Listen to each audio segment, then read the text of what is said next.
Buenas tardes, bienvenidos a este curso introductorio sobre habilidades tecnológicas y habilidades blandas que les van a permitir optimizar los aprendizajes.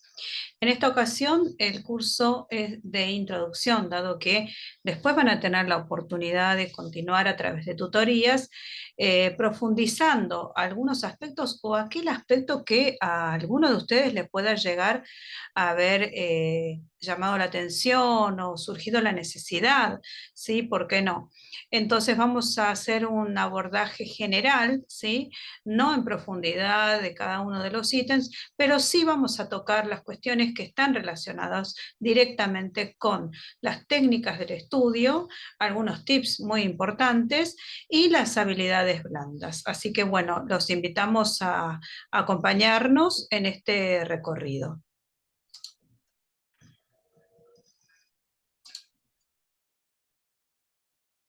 Estos son los 4 ejes que vamos a trabajar. En primer lugar, estos tips para el estudio. En segundo lugar, la importancia del manejo de las emociones. En tercer lugar, las habilidades para comunicar y comunicarse. Y en cuarto lugar, la importancia de la administración del tiempo. En cuanto a las herramientas y las técnicas de estudio, acá hay como una especie de espina de pescado o línea del tiempo, ¿sí? Que nos va a ir poniendo en el escenario cuáles son los pasos para estudiar. Cuando habitualmente les preguntamos a los estudiantes, ¿estudiaron?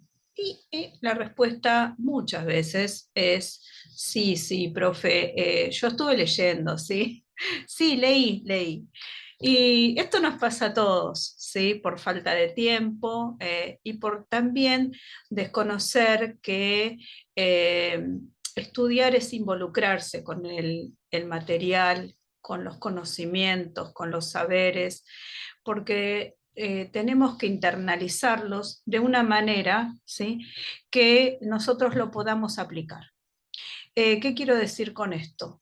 Que a veces las lecturas se presentan como desmotivadoras porque no sabemos a qué apuntan, porque no sabemos el núcleo, el eje o qué es lo que se pretende con ellas. Entonces es importante detectar y que la consigna que nos han dado los profesores, ¿sí? Para nosotros sea claramente identificable en ese texto. ¿Qué quiero decir también con esto? Que a veces los textos tienen 30, 20, son abultados, pero nosotros tenemos que saber tener una lectura general de todo el texto, ¿sí? Y terminar identificando estrictamente aquella pregunta que nos va a llevar a puntualizar qué es lo que el profesor me está queriendo decir, ¿sí? O me está pidiendo para la producción. La segunda lectura me va a permitir estructurar ese material en tantas partes como se componga el material. Por ejemplo, ¿cuántos subtítulos tiene? ¿De qué hablan? Por lo general, los temas están divididos en concepto, características, funciones, aplicaciones, etcétera, ¿sí?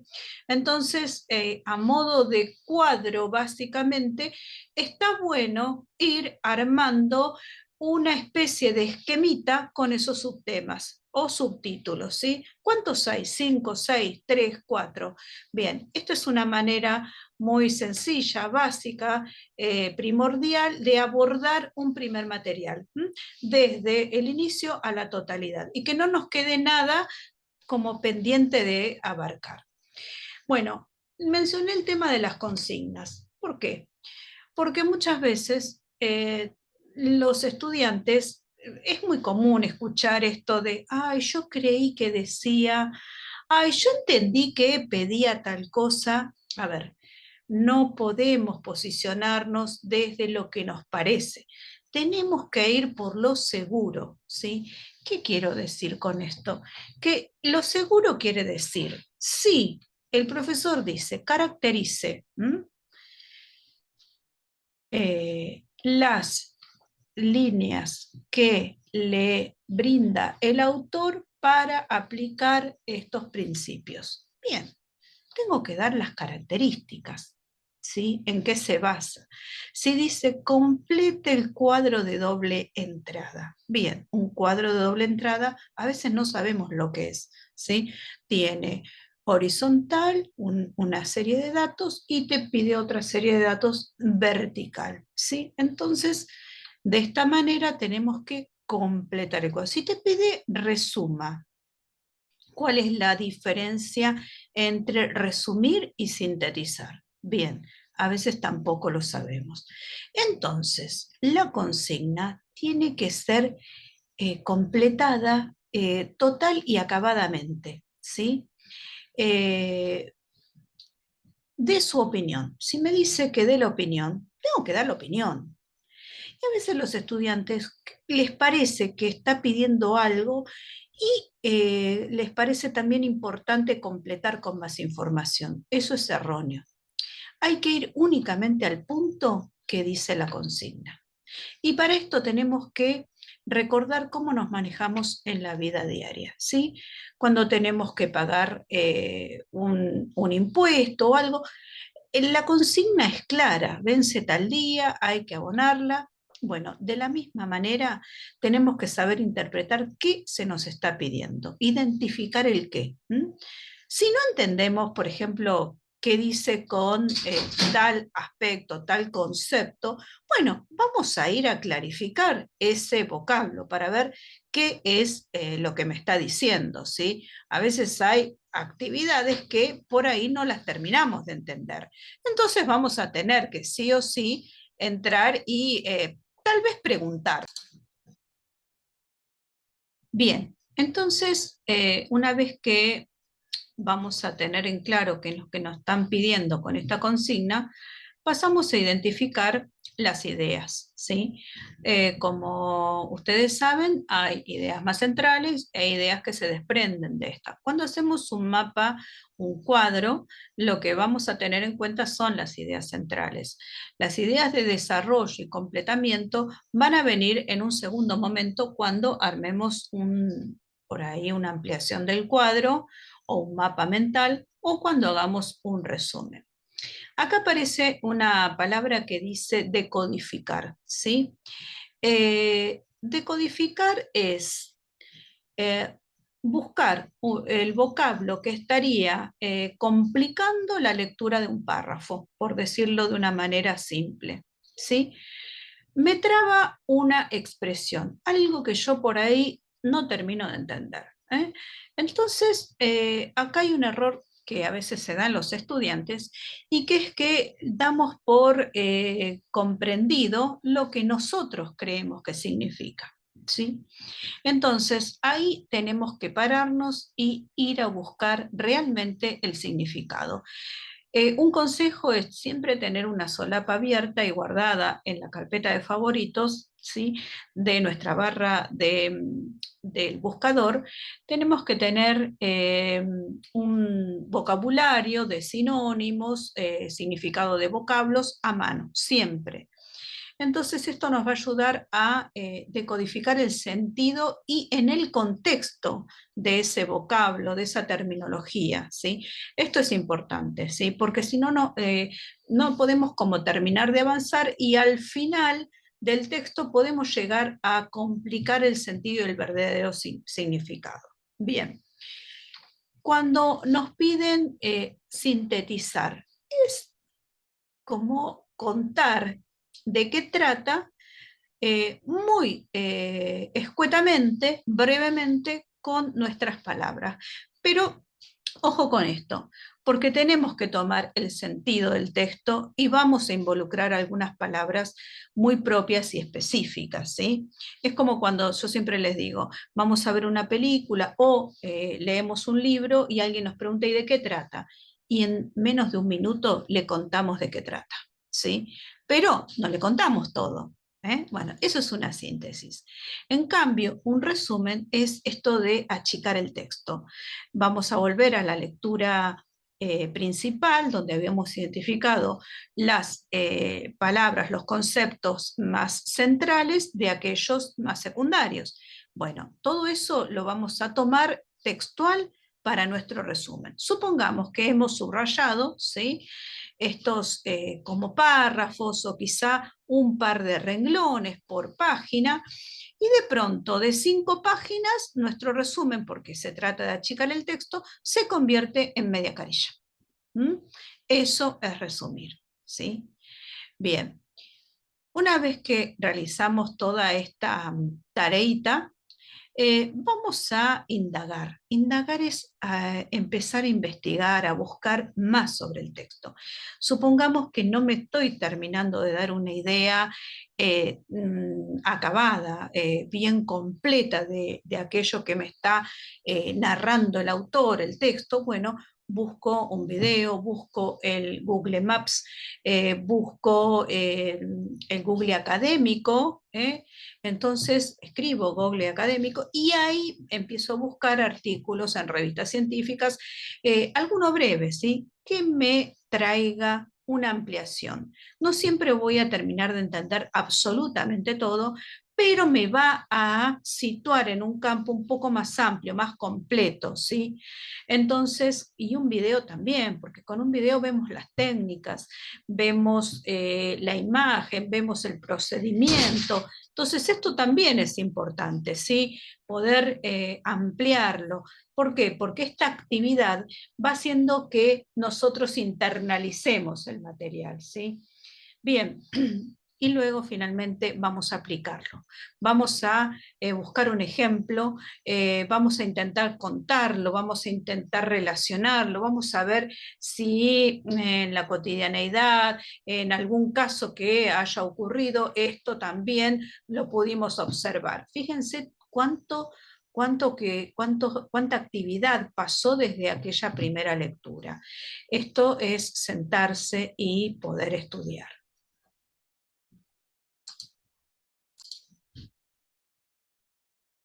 Bueno, continuando con las herramientas, vamos a tener en cuenta qué hacemos con los materiales, ¿sí?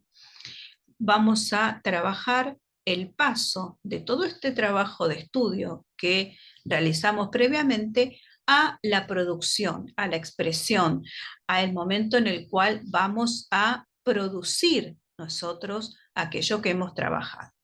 En primer lugar, vamos a hablar de la bibliografía, ¿sí? La bibliografía consiste en todo aquello que los profesores nos hayan entregado.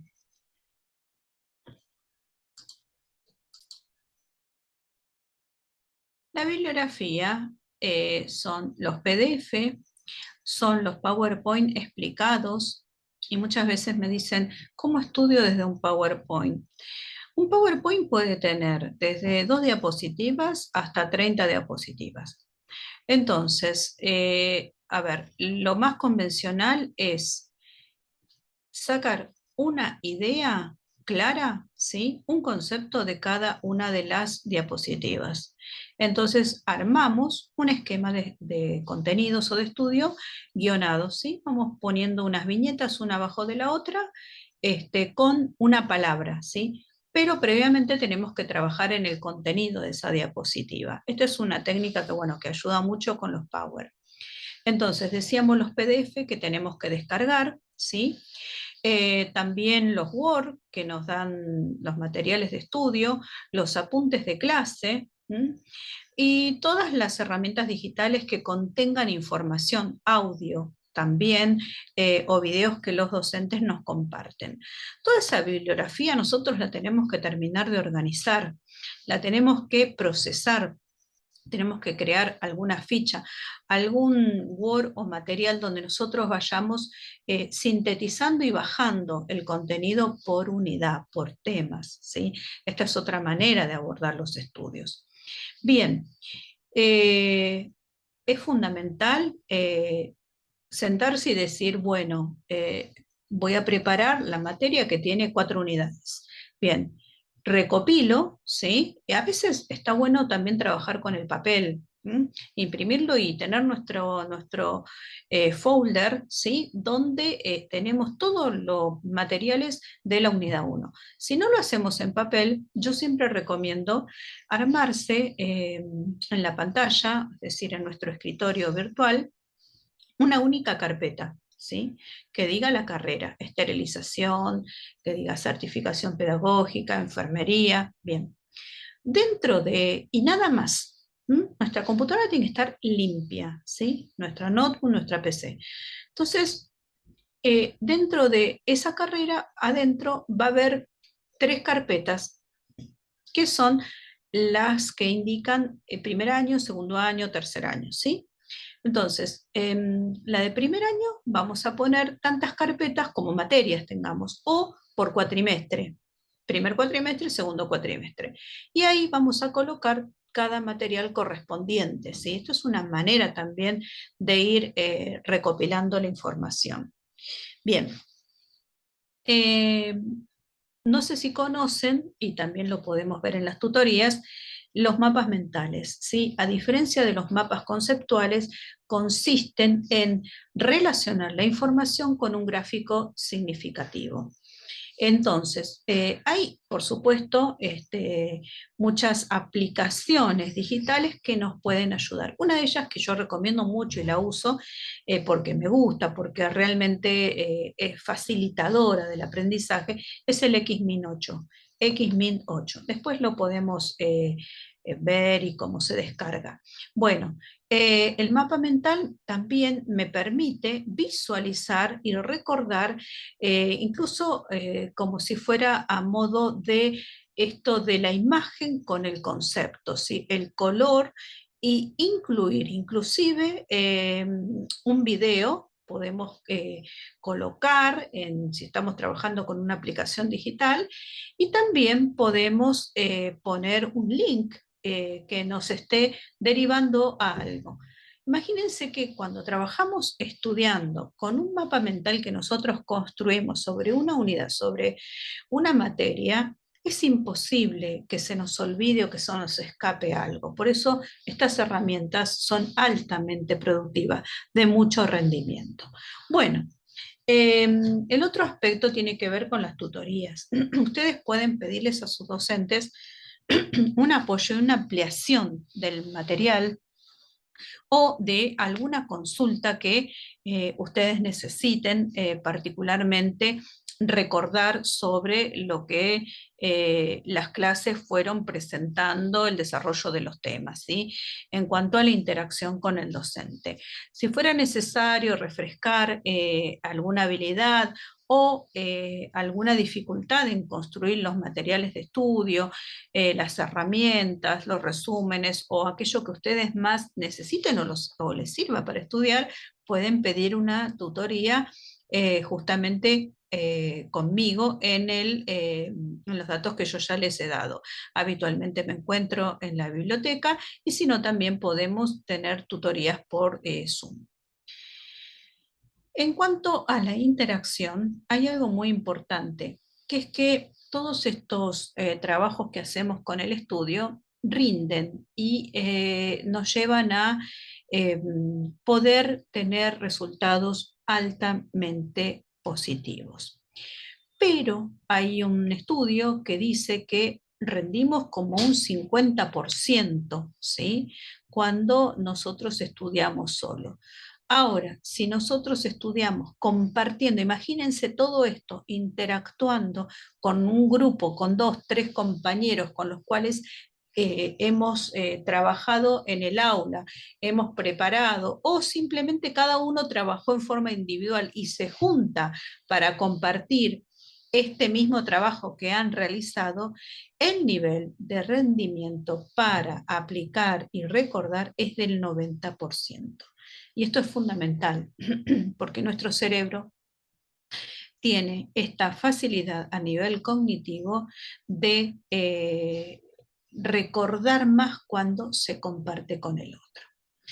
Y por último, las habilidades para expresarse. Yo siempre les recomiendo que Eh, los alumnos a veces se sienten como perdidos cuando tienen que exponer un tema, presentar una clase o una exposición oral o, bueno, una tarea académica que el profesor les haya encomendado. Entonces, la expresión parte de siempre empezar a definir de qué se trata, ¿sí?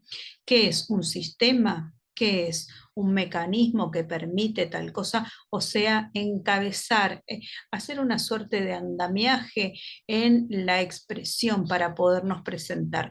Y de esto nos valemos de cómo nos expresamos oralmente cotidianamente, ¿no es cierto? ¿Qué es el celular? Bueno, empiezo a practicar y a definirlo. ¿Sí? Es un dispositivo electrónico que me permite interactuar a través de aplicaciones, la comunicación telefónica, las redes, etcétera. ¿Sí?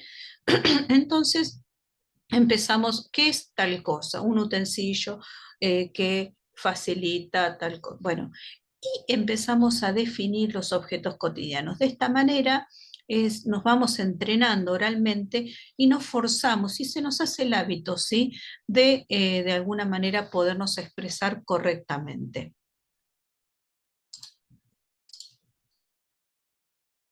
Bien, vamos a hablar ahora de la importancia del manejo de las emociones.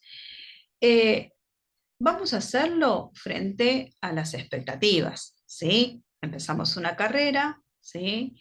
Tenemos la emoción, tenemos todo ese impulso de inicio muy alto, ¿sí? Pero resulta que a la semana o a las 2 semanas ya se nos presentaron actividades para realizar, se nos presentó la disrupción de los tiempos que manejábamos con anterioridad al inicio de la carrera y nuestro tiempo empieza a verse acortado, a verse impedido muchas veces y empieza a jugar también una serie de situaciones en las cuales tenemos que empezar a limitar nuestra vida y actividad social, familiar, etc. Entonces, esta motivación que había iniciado en un nivel bastante alto empieza a perder un poco de vigencia. Acá hay un autor que dice que en el fondo son las relaciones con las personas lo que da sentido a la vida. Y vamos a ver un poco por dónde pasa, ¿no? Esta motivación que tenemos que nosotros sostener a lo largo de la carrera y qué pasa con las relaciones y cómo favorecen los resultados. En primer lugar, lo que nosotros vamos a decir que a veces las personas tienen diversas motivaciones para iniciar un estudio, ¿sí? Y tenemos que visualizar cuáles son los factores externos que me llevaron a empezar y cuáles son los factores internos. Entonces, es esa motivación interna la que vamos a tener que sostener. Es aquella que me mantiene vivo los sueños, es aquella que me sitúa en las metas más, digamos, a largo plazo, es aquella que se conecta con el anhelo profundo de una profesión, el anhelo de una mejora. Entonces vamos a tener que conectar específicamente con esa motivación interna. Lo siguiente que vamos a mencionar es la importancia de valorizar la capacidad de escucha. En esto juega un rol importante esta actitud es un ejercicio, ¿no? Del vacío interior, de nuestras preocupaciones, anhelos, inquietudes, a la hora de eh, la palabra del otro, ¿sí? Entonces, como ejercicio, ¿sí? Eh, acallemos un poco el discurso interno. ¿Por qué? Porque cuando queremos ejercitar la escucha, tenemos que escuchar la consigna, tenemos que escuchar la consigna del profesor, ¿m? Tenemos que escuchar qué se nos pide y vamos a tener que escuchar a nuestros alumnos, ¿sí? También vamos a tener que escuchar a quienes nos piden laboralmente, ¿sí?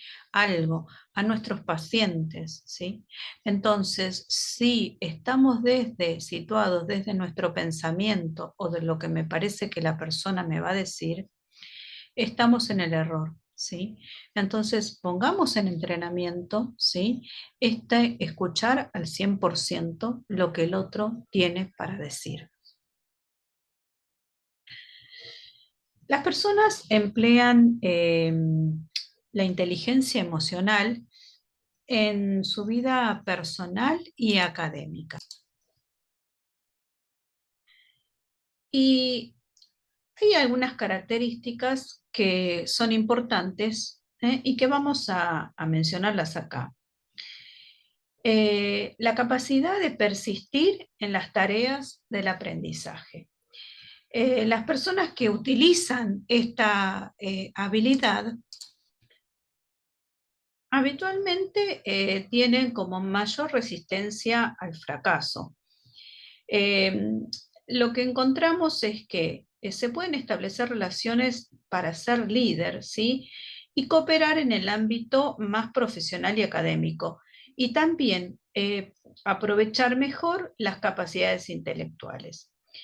Por ejemplo, vamos a mirar un poco qué situaciones se nos pueden presentar cotidianamente, ¿no?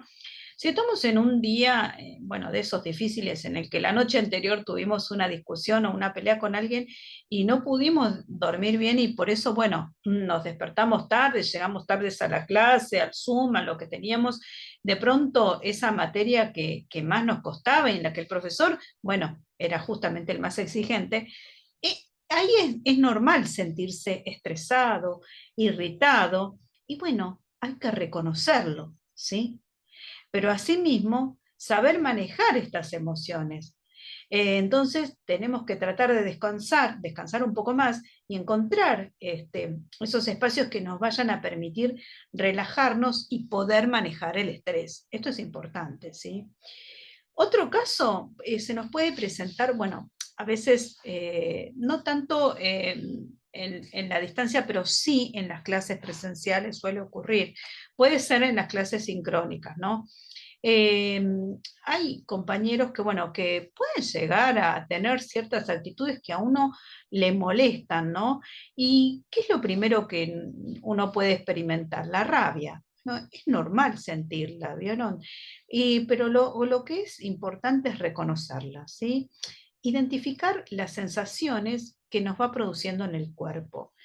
Eh, pero bueno, también ver que tenemos la posibilidad de reaccionar de distintas maneras. O sea, podemos explotar en el momento, podemos llorar, podemos incluso ser agresivos, ¿no?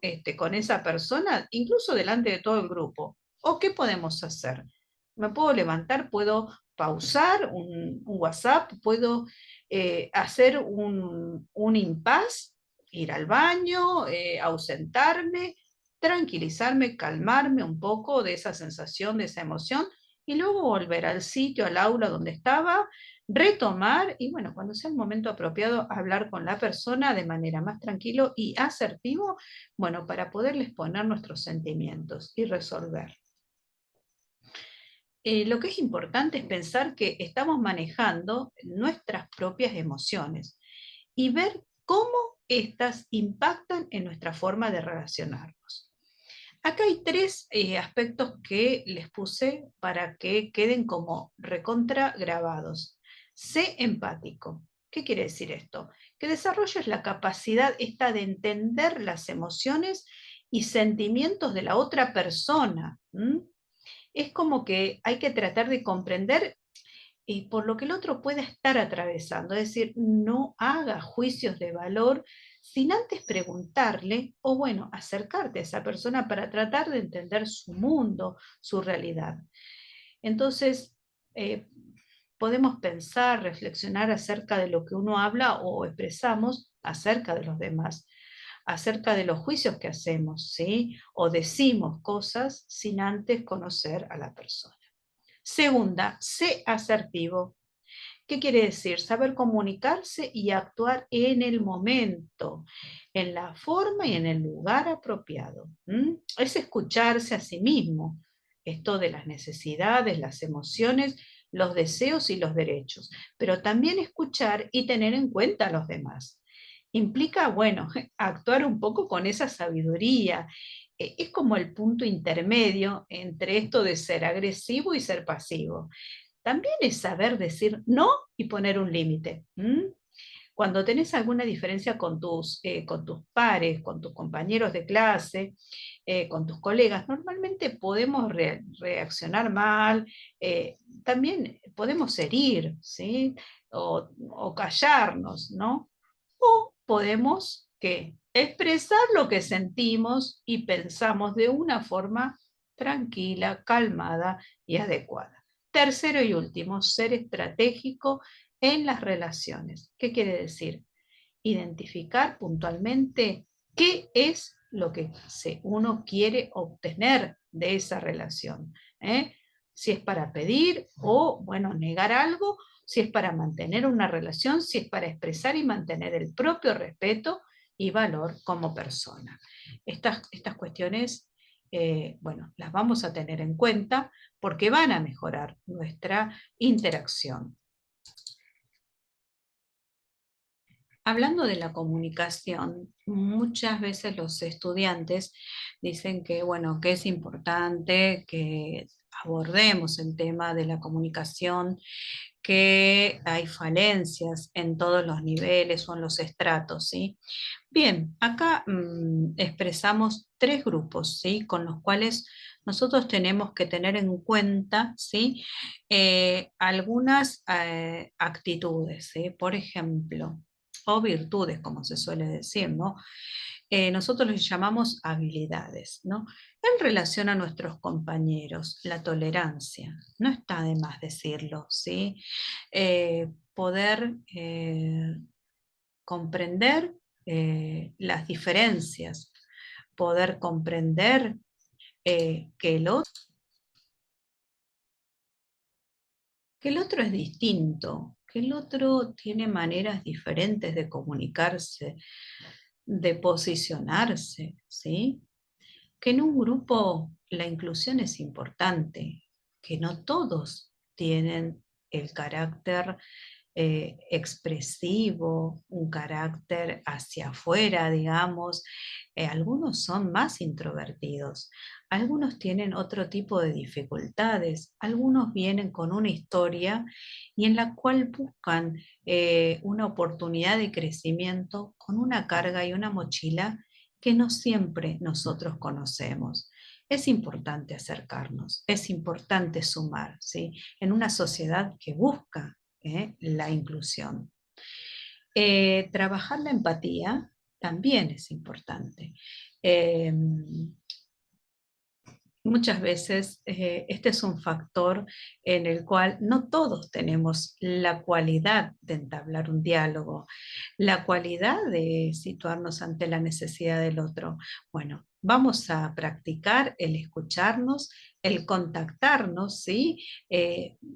Tratar de que estamos todos en el grupo, bueno, nos vamos a escribir, está el profesor en el grupo, no está el profesor, bueno, armar el grupo, armar el subgrupo, tratar de integrarnos entre todos. Esto hace todo más llevadero, ¿sí? A veces al principio parece como que cuesta, pero después los resultados, ya les dije, son muy, pero muy altos.